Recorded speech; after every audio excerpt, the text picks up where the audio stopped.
ఈరోజు అడుగుతున్నానంటే, నిజంగా ఎంతమంది తల్లులు బిడ్డలకి తండ్రుల్ని గౌరవించడం నేర్పిస్తున్నారు? ఒక తండ్రికి ఉండవలసిన నెంబర్ 1, పిల్లలు కుటుంబం అవ్వవలసింది నెంబర్ 1 ఏంటి తెలుసా? నేను మాట చెప్పి విసిగిపోయా, మీరు కూడా విని విసిగిపోయారు, కానీ చేస్తారో లేదో నాకు తెలియదు, కానీ చెప్పాల్సింది చెప్తా. ఏంటి తెలుసా?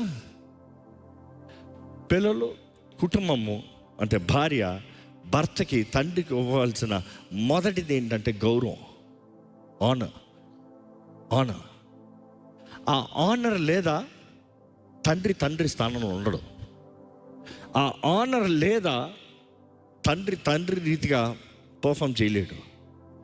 ఎప్పుడైతే నువ్వు తండ్రిని గౌరవిస్తావో, అందుకనే బైబిల్లో మనం చూస్తాం, పరలోకమందున్న మా తండ్రి నీ నామము పరిశుద్ధపరచబడును గాక. కుమారుడు నేర్పిస్తున్నాడు పరమ తండ్రితో ఎలా మాట్లాడాలో.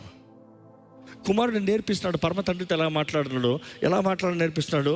పరమ తండ్రి ఏమంటున్నాడు? నీ నామము మహిమపరచబడును గాక. ఆనర్ హిమ్, ఆయనను గౌరవించు. Honouring is the key.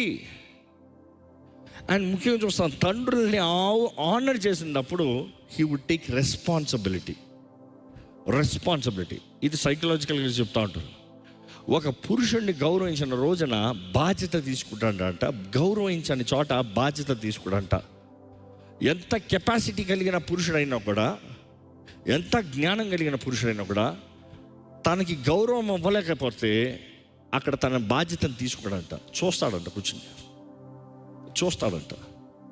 ఎవరైనా ఏమైనా చేయొచ్చు కదా అంటే ఏమంటాడు తెలుసా? నాకు ఎందుకు వచ్చిందిలే అంటాడంట. Because these people don't know the values. వీరికి నియమాలు తెలీదు, విలువలు తెలీదు, పద్ధతులు తెలీదు.